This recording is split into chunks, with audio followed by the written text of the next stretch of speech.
Hi guys, how are ya? Kind of adjust my camera there. How you guys doing tonight? It's Wednesday, so it's Ghost Hunters night. Yay! I'm trying to get this done really quickly so I can snuggle in to watch Ghost Hunters.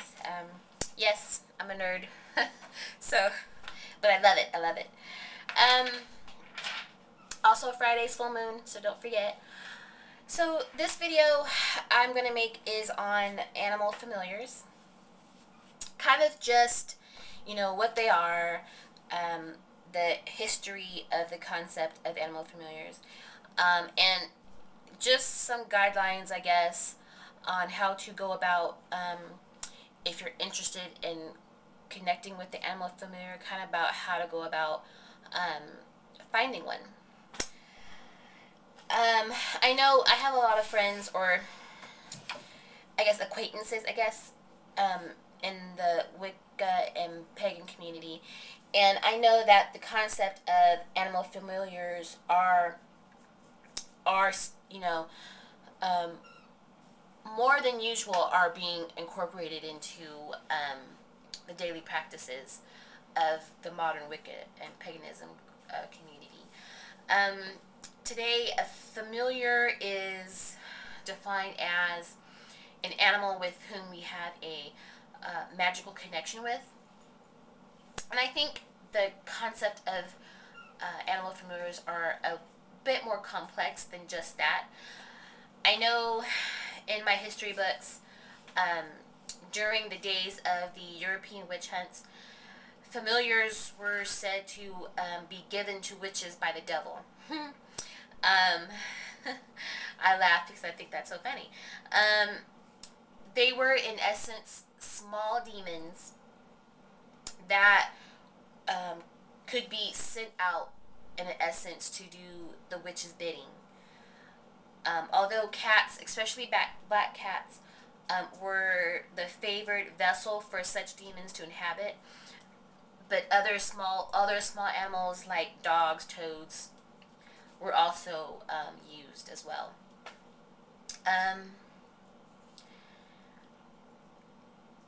And I think it's in Scandinavian countries, familiars were associated with the land and nature. Fairies, dwarves, other elemental beings were believed to inhabit physical bodies of the animals. Once the Christian church came along, these practices, just like a lot of other practices, went underground. Because any spirit other than an angel must have been a demon, During the witch hunt era, many domestic animals were killed because of their association with witches and heretics of that era.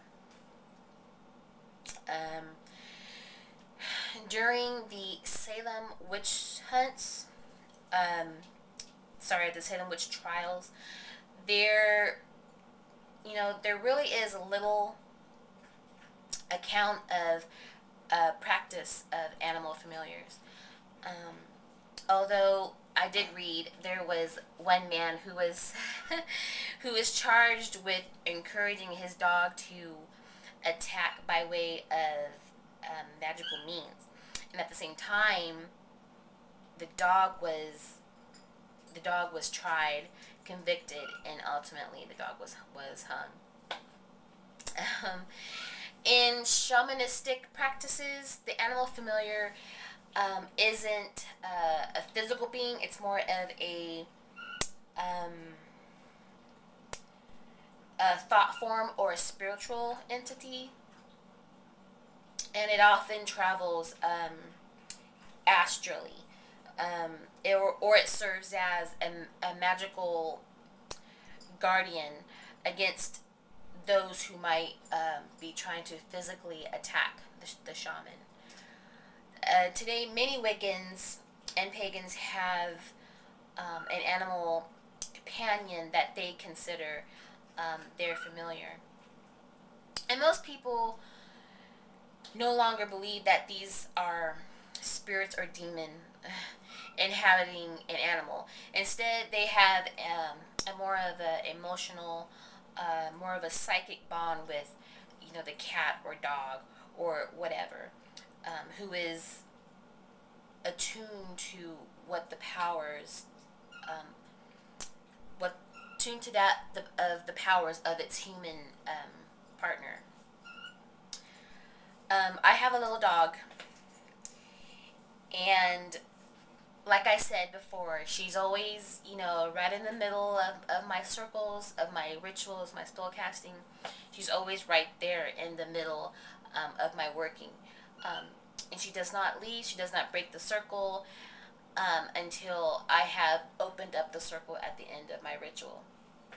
And then she gets up and kind of stretches, and then she'll walk out.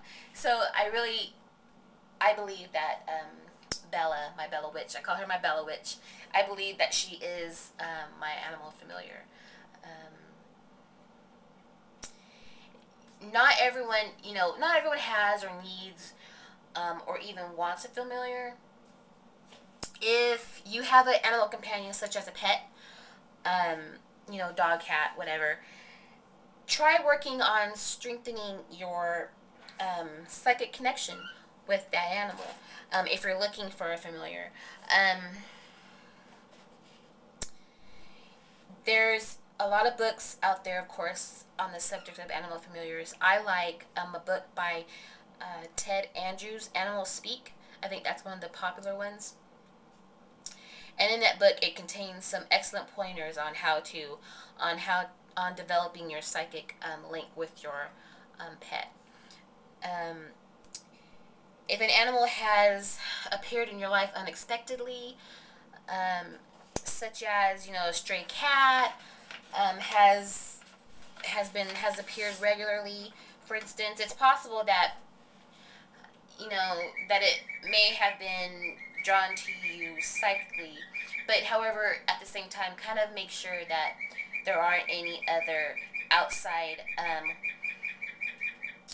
mundane reasons for the appearance. You know, if you're leaving food out for local feral kitties, that's more of a logical reason why the cat would appear. At the same time, my bird's talking to me. At the same time, if you see an influx of birds just out of the blue, pay attention to reasons for that as well. You know, is it the season? Is the ground thawing out? Thus, you know, there's a lot more food available to the birds now. Just make sure that you're, I guess, kind of debunking, ghost hunters, debunking the reasons why these animals would be showing up on your doorstep. In addition to familiars, some people do magical working with what's called power animal or spirit animals. A power animal is a spiritual guardian that that some people are able to connect with. You know, however, much like spiritual entities, there's no rule or guideline that you must have only one. If you happen to have, if you happen to connect with an animal entity while meditating or performing astral travel, which, by the way, is awesome. If you haven't done it, really work on it because it's great.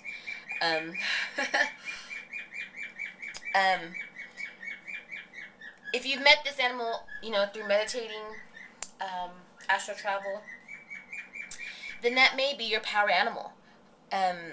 Or just, you know, or the animal might just be curious as to what's, you know, what you're doing, what's going on with you. I have many spiritual animals, I believe. The one that is constantly with me, showing up in dreams, showing up in my meditations, is a dolphin.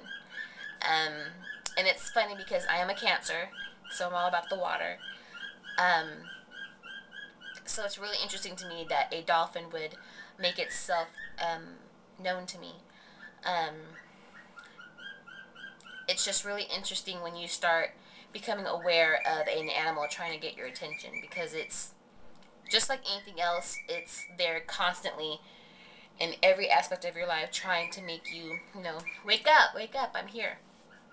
So just, if you're looking for a, animal familiar, or if you're thinking about, working with power animals, just make sure that you're looking for the signs.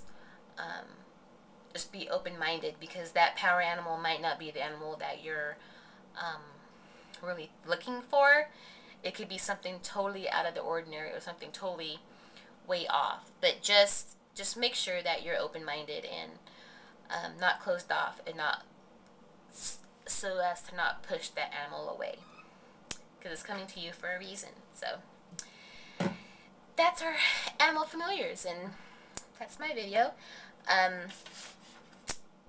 If you have comments, anything you want to add, take away, anything you want to say, give me comments, video response, that would be great. So that's me for tonight. I will be back with more videos later, but alright, as for now, I'm going to watch Ghost Hunters. So blessed be, everyone.